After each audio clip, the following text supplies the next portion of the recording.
자, 오늘도 하나님이 주신 말씀 보도록 하겠습니다. 사도행전 7장 54절에서부터 60절까지입니다. 제 성경으로는 199페이지에 있습니다. 신약 성경 199페이지에 사도행전 7장 54절에서부터 60절까지의 말씀입니다. 자, 그러면 봉독하겠습니다. 그들이 이 말을 듣고 마음이 찔려 그를 향하여 이를 갈거든 스데반이 성령 충만하여 하늘을 우러러 주목하여 하나님의 영광과 및 예수께서 하나님 우편에 서신 것을 보고 말하되 보라 하늘이 열리고 인자가 하나님 우편에 서신 것을 보노라 한데 그들이 큰 소리를 지르며 귀를 막고 일제히 그에게 달려들어 성 밖으로 내치고 돌로 칠세 증인들이 옷을 벗어 사울이라 하는 청년의 발 앞에 두니라. 그들이 돌로 스데반을 치니 스데반이 부르짖어 이르되 주 예수여 내 영혼을 받으옵소서 하고 함께합니다. 무릎을 꿇고 크게 불러 이르되 주여 이 죄를 그들에게 돌리지 마옵소서. 이 말을 하고 자니라. 아멘. 아멘. 초기 한국 선교는 민족의 아픔과 하는 그런 선교였습니다. 민족의 아픔을 함께 아파하고 함께 고민하며 복음의 능력으로 그 모든 고난을 견디게 만드는 것이 바로 신앙이었습니다. 16살밖에 되지 않았던 어린 소녀, 이화학당을 다니던 유관수는 나라의 현실을 가슴 아파하며 금식하며 기도했습니다. 그녀는 일제의 잔혹한 총칼 앞에서도 나라를 사랑하는 그 뜨거운 마음을 결코 포기하지 않았습니다. 고향 아오네이에서 시작한 그녀의 독립운동은 그녀의 가슴 속에 가득했던 애국심 때문만은 아니었습니다. 그녀의 신앙이 그렇게 행동하게 만들었습니다. 곁에서 유관순의 모습을 지켜보았던 그녀의 조카는 이렇게 회고를 했다고 합니다. 사흘 동안 기도만 했습니다. 사흘째 되던 날 먼과 계시를 받은 듯 미친 듯이 기도를 마친 그녀의 얼굴은 온통 환하게 빛이 났고 말에 힘이 있었고 담대한 모습이었습니다. 교회와 주님을 사랑하던 유관순 열사는 자신의 생애를 조국을 위한 제물로 바쳤습니다. 그녀는 교회에서 나고 자랐으며 교회에서 배웠고 교회에서 독립운동을 했습니다. 그리고 교회 예배로 마지막 삶을 마감했습니다. 여보, 따뜻한 쑥육 한 사발이 먹고 싶소.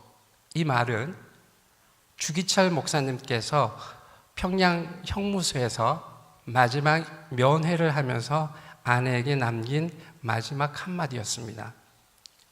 주기철 목사님은 일제의 신사참배 강요를 온몸으로 맞서다 해방을 1년 앞두고 주님 품에 안긴 순교자입니다. 6년 동안 말할 수 없는 고문을 당했고 일제는 그의 마음을 돌이키기 위해 온갖 회유를 했습니다. 그때마다 그는 어머니에게 이런 기도를 요청했다고 합니다. 나 같은 약한 사람이 고문을 감당하기 어렵습니다. 어머니, 제 마음이 변치 않게 기도해 주십시오. 남은 가족들을 부탁합니다. 고통 중에 있는 감옥에서 주님의 음성을 듣게 됩니다. 많은 교회들이 신사참배에 등장할 때 주님께서 쓰러져 있는 주기철 목사님에게 너마저 날 버리겠느냐라고 물으셨고 그는 아닙니다. 주님께서 나를 위해 십자가에 물과 피를 흘리셨는데 내가 어찌 주님을 모른다 할 수 있겠습니까?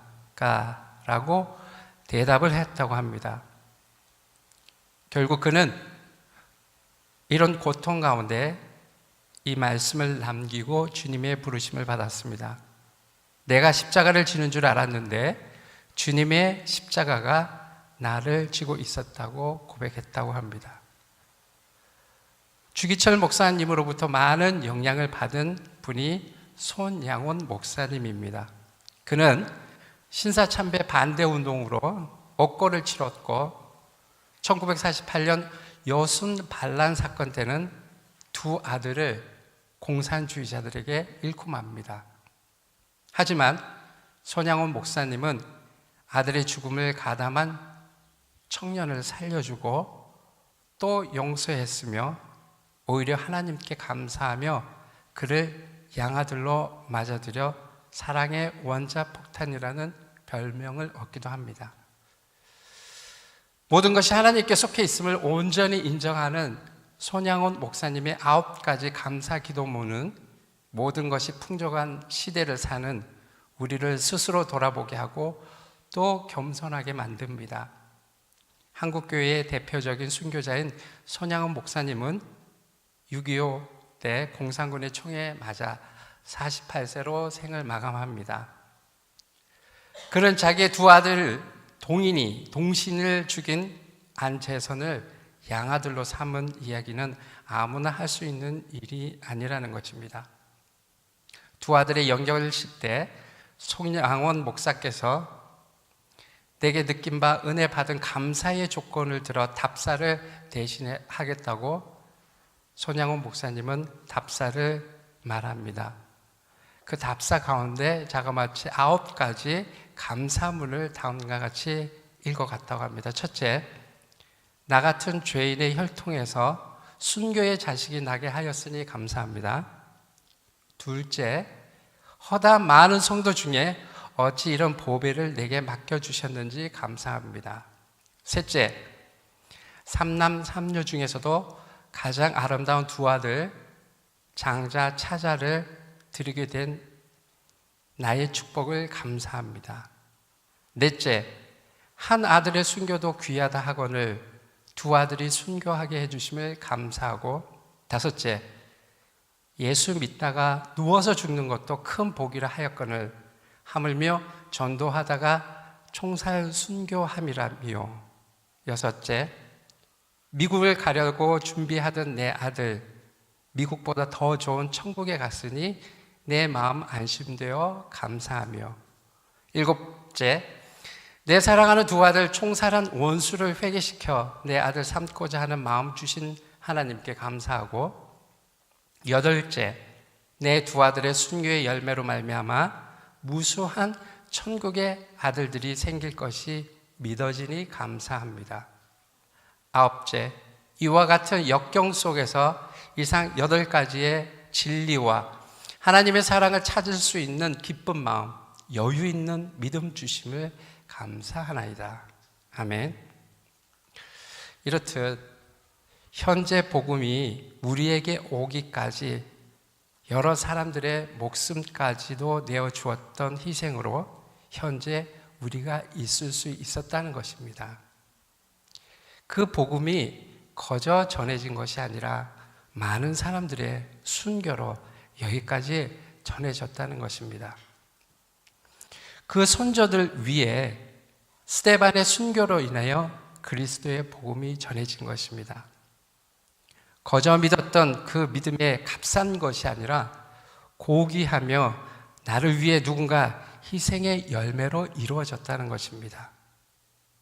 오늘 계속해서 이어지는 본문에 나오는 스데반은 복음을 전하다가 순교하신 최초의 사람이었습니다.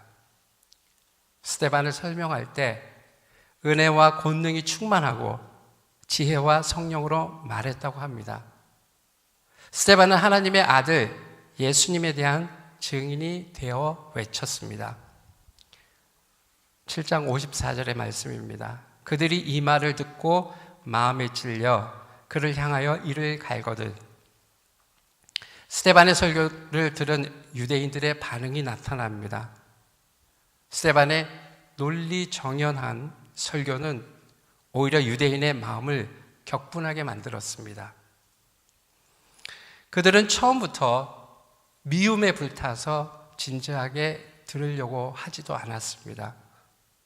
성령으로 충만한 스데반의 성스러운 모습과는 달리 악에 찬 유대인의 모습에 그들은 스데반의 설교를 듣고 마음에 찔렸습니다. 마음에 찔렸다는 것은 자신들의 잘못을 알고 있다는 것을 의미합니다. 스데반의 말대로 의인으로 오신 예수를 살인하였으며 그는 죄가 없으신 분이었음을 알게 하는 내용의 설교를 했기 때문입니다. 유대인들을 향해 천사가 전한 율법을 받고도 지키지 않는 자들이라고 말하였습니다. 그렇게 율법을 중시하며 하나님을 가리키는 일의 특심이었던 자들을 향해서 말했습니다. 하나님의 말씀으로 마음에 찔림을 받았을 때 회개하며 행동을 바꾸어야 함에도 불구하고 유대인들은 오히려 스데반을 향하여 분을 내게 됩니다. 그들은 예수를 정죄할 증거를 제시하지 않고 그를 정죄했습니다. 그들이 생각한 메시아는 그렇게 가난한 마구간에서 태어나서 허름하고 지위와 권력이 아무것도 없는 그러한 모습이 아니라고 생각했던 것이었습니다. 그들은 성전에서 모세의 율법을 중시하고 바른 생활의 형태로 살아왔지만 그 중심에서 하나님의 은혜와 사랑이 없었기에 정작 하나님의 아들 예수가 왔을 때 그들의 상식적으로 알아볼 수가 없었던 것이었습니다. 또한 그들이 갖고 있는 기득권, 즉 성전에서 이루어지는 탐욕과 권력을 내놓을 수가 없었던 것이었습니다. 그것은 모세 율법으로 구원을 완성하는 것이 아님을 말해줍니다. 그 구원의 완성으로 예수를 보냈건만 하나님의 아들로 보낸 예수를 그들의 손에 채용했기 때문입니다. 성경에서 그들이 결국 예수를 시기함으로 그를 죽였다고 말했습니다. 그들도 양심으로는 예수께서 좋은 불이라는 것을 알고 있었을 것입니다. 그러나 그들은 스데반의 말에 듣지 않고 회개하지 않고 도리어 그를 향해 이를 갈았습니다. 그들의 악한 감정은 이미 그들의 이성과 양심을 어둡게 만들었습니다. 얼마 전 오순절에 베드로의 설교를 들었던 경건한 유대인들은 마음에 찔려 회개하며 3,000명이나 세례를 받았었습니다.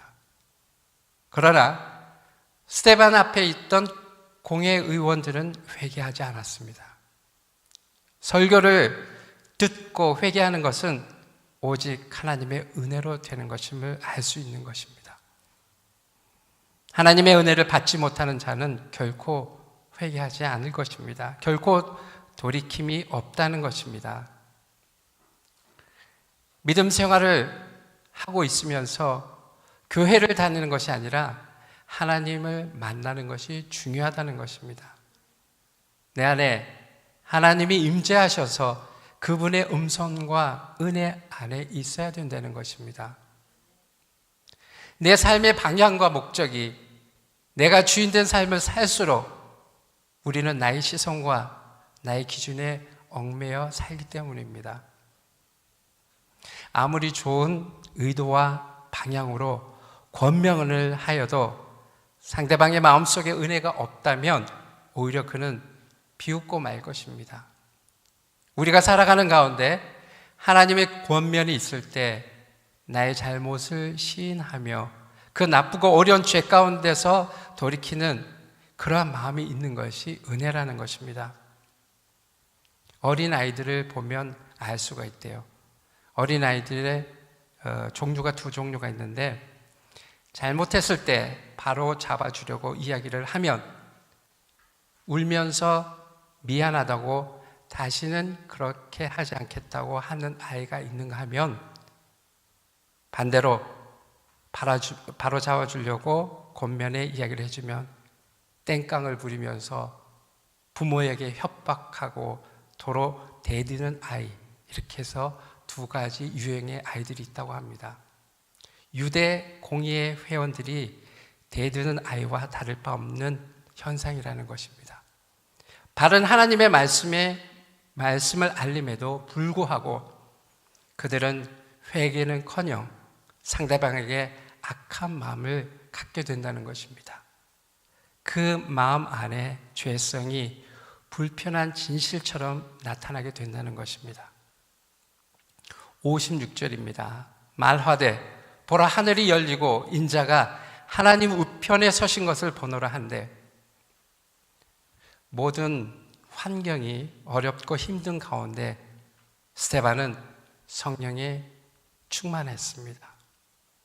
성령께서는 그의 속에 충만히 거하셨고 그와 함께 하셨습니다.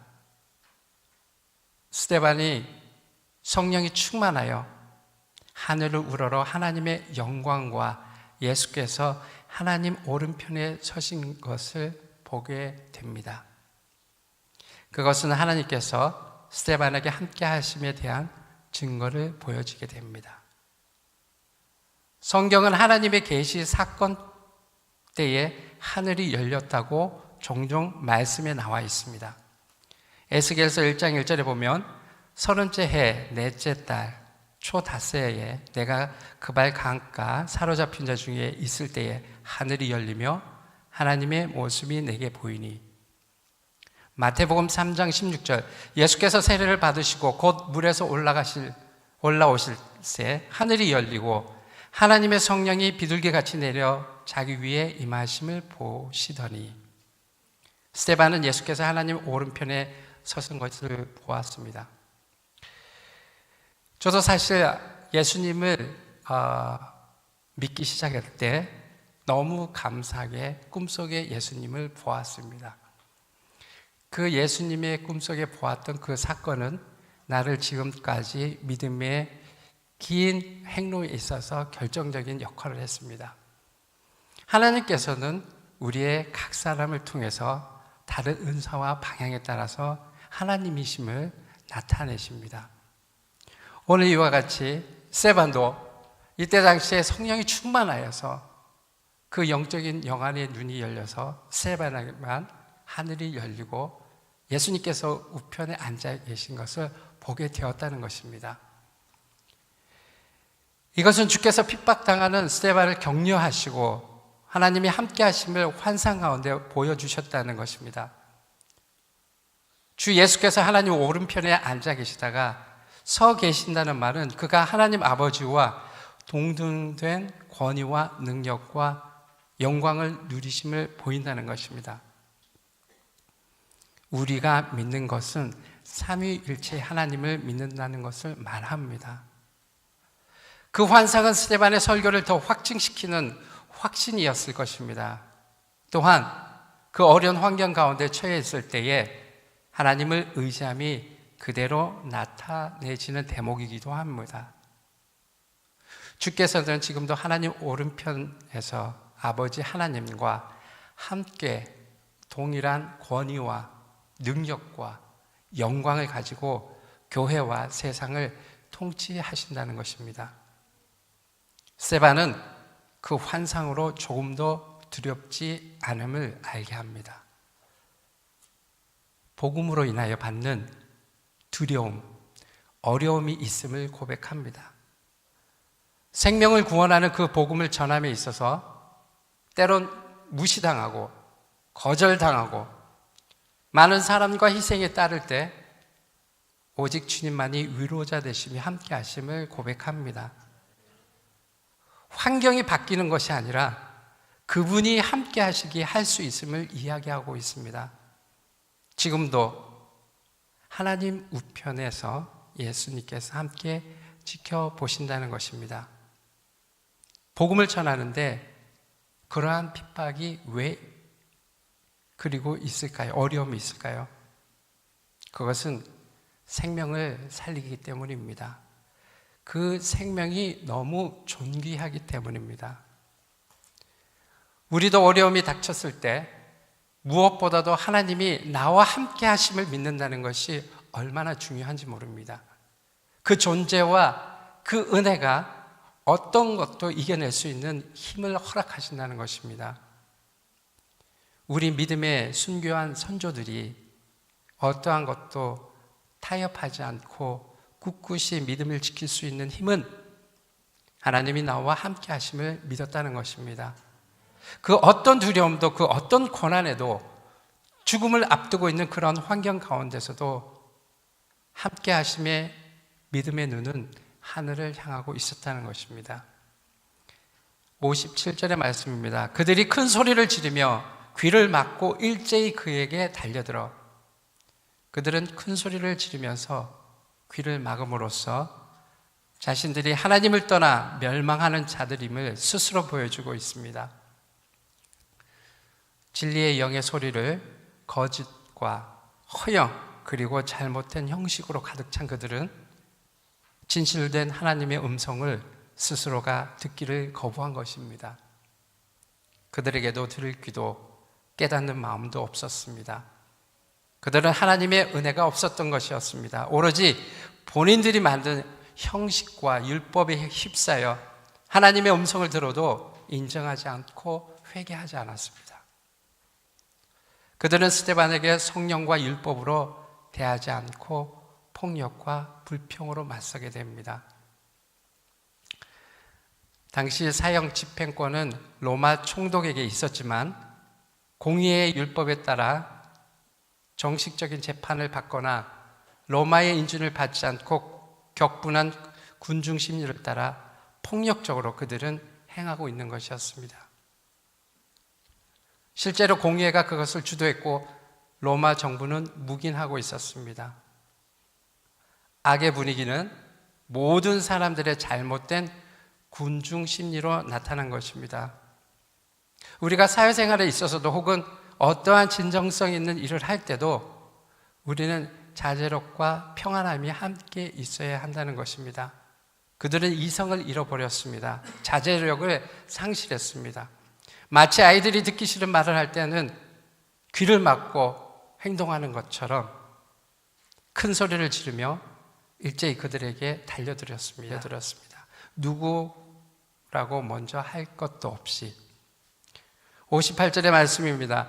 성 밖으로 내치고 돌로 칠새 증인들이 옷을 벗어 사울이라 하는 청년의 발 앞에 두니라. 그들이 돌로 쳐 죽이려고 한 것은 스데반이 신성 모독죄를 범했다고 생각했기 때문입니다. 그들은 거룩한 성에서 피를 흘림으로써 더럽게 하지 않으려고 스데반을 성 밖으로 내몰았던 것이었습니다. 사람들은 자신들의 거짓 증언을 책임져 줄 수 있는 사람 앞에 옷을 벗어 놓음으로써 이후 문제가 생겼을 때 그 책임을 전가시키려고 했던 것 같습니다. 자신들의 의협심과 당당함의 일부의 표현으로 바리새인 지도자였던 사울이라는 청년 앞에 본인들의 옷을 벗어 던지게 됩니다. 일종의 단합됨과 더불어 각오를 더 다지는 행동의 표현을 취하게 됩니다. 여기서 중요한 것은 이 사건에 출연한 첫 번째 사울이 그 장소에 있었다는 것이었습니다. 성경 말씀에 가장 많이 회자가 되는 그 사울이 이름을 바꿔서 훗날 믿음의 바울이 된 사람이었습니다. 이 사울이 그 장소에 있었습니다. 예루살렘에서 석학 가말리엘의 문화에서 율법을 공부하였던 사람, 예수님을 증언했던 스데반의 죽음 앞에서 서 있던 사울이 스데반이 죽었을 때 그 자리에 있었습니다. 사울은 역사의 현장에서 부끄러운 모습으로 처음 등장하고 있습니다. 사람들이 옷을 벗어 그의 발 앞에 둔 것을 보면 그는 스데반을 처형하는 그 자리에 주동적인 인물이었을 것이었습니다. 바울은 후에 주의 증인 스데반의 피를 흘릴 적에 내가 곁에 서서 찬송하고 그 죽이는 사람들의 옷을 지킨 줄 저희도 아나이다라고 사도행전 22장 20절에 나와 있습니다. 그 현장에 함께 스데반을 돌로 쳤던 사람 중에 한 사람, 사울은 훗날 하나님의 부르심으로 목숨을 걸고 예수님을 증거하는 사람으로 놀랍게 쓰임받는 사람으로 변하게 됩니다.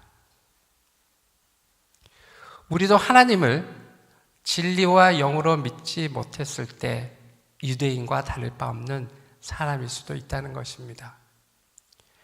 교회의 외형적인 모습만 보고 하나님을 이용한 복을 운운하며 전적으로 자기의 이익을 추구하기 위하여 하나님을 믿는 사람처럼 우리의 가식적인 행동으로 인하여 우리가 사람들에게 마음의 돌을 던지고 있는지 말입니다.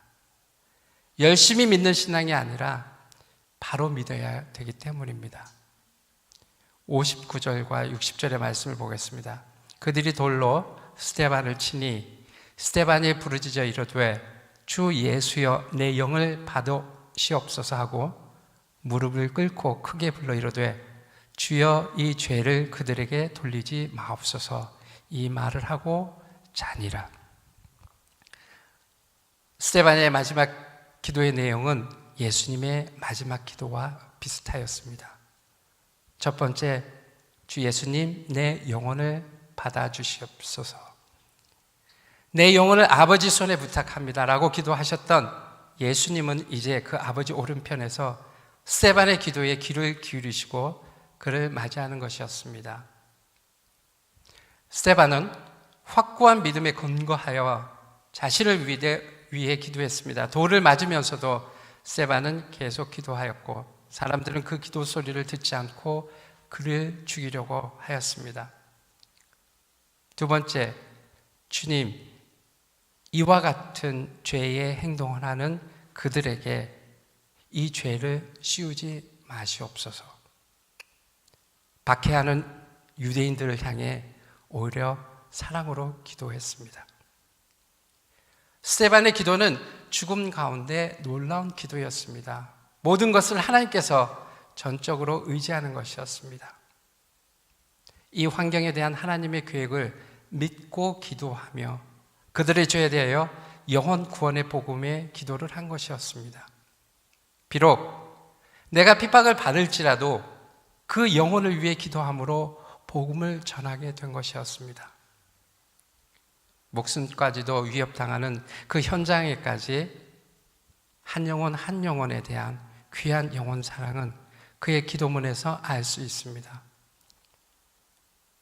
우리 같았으면 기도가 이 고통의 자리에서 피하게 해달라 기도하지 않았겠습니까? 이 고통을 거둬달라고.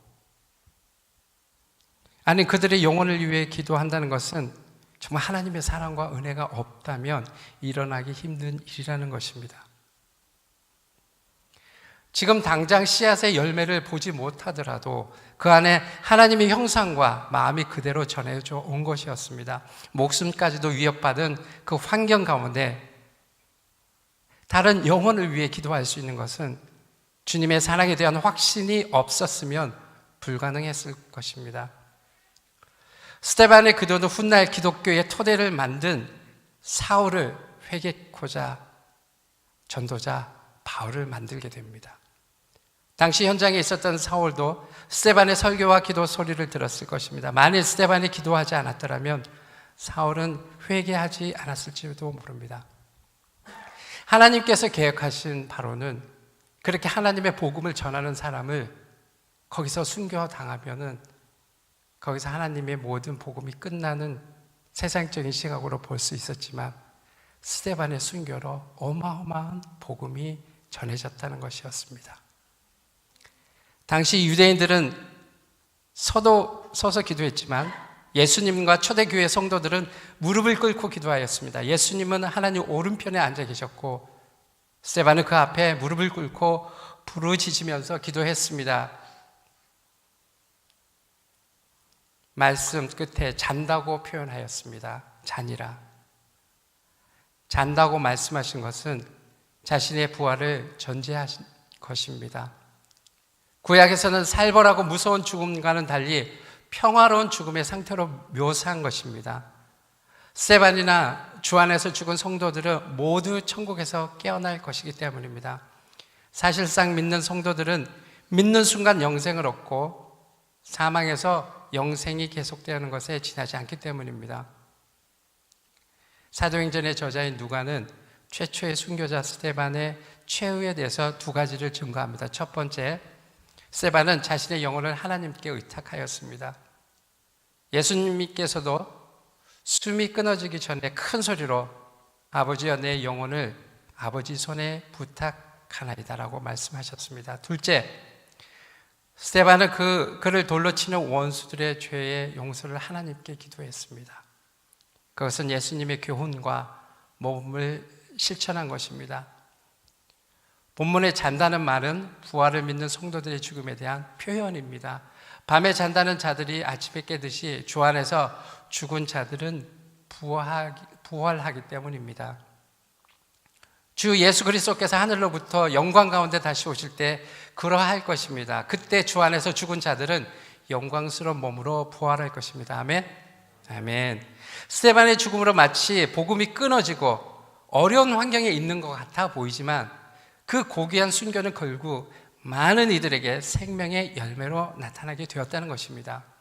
스데반의 죽음이 있었기에, 그 순교가 있었기에 대대로 내려오는 선조들의 복음이 지금 우리까지 전해져 왔던 것이었습니다.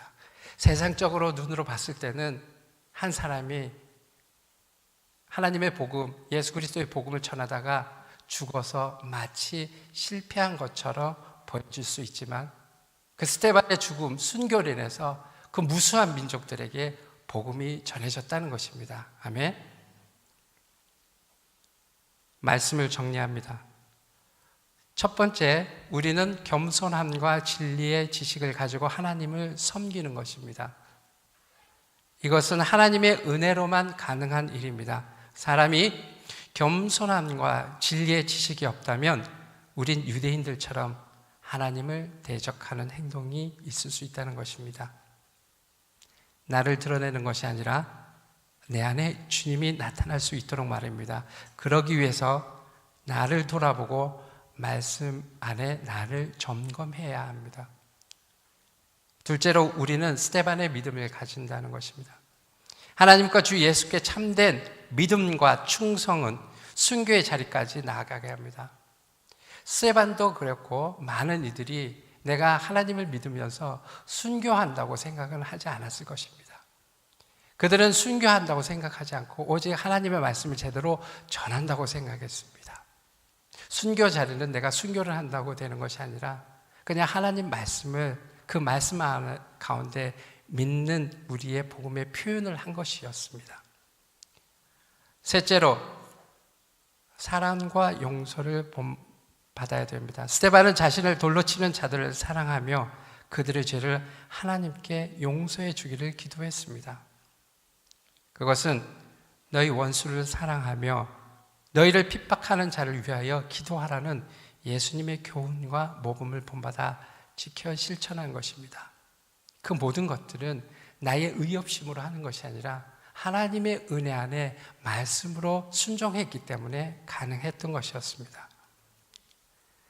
나를 어렵게 하는 사람들을 위해 기도할 때 하나님은 일하신다는 것입니다.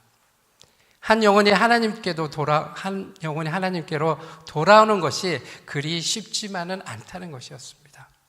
그 수고를 기꺼이 감수하는 것은 나를 대적하는 자를 위하여 기도할 수 있는 마음은 그리스도의 사랑을 믿음으로 가능하다는 것입니다. 그럴 때 열매가 나타난 것이었습니다. 지금까지 우리가 편하게 신앙생활을 하는 것 같지만은 그 선조들의 순교가 있었기 때문에 우리가 그 믿음을 가질 수 있었다는 것이었습니다.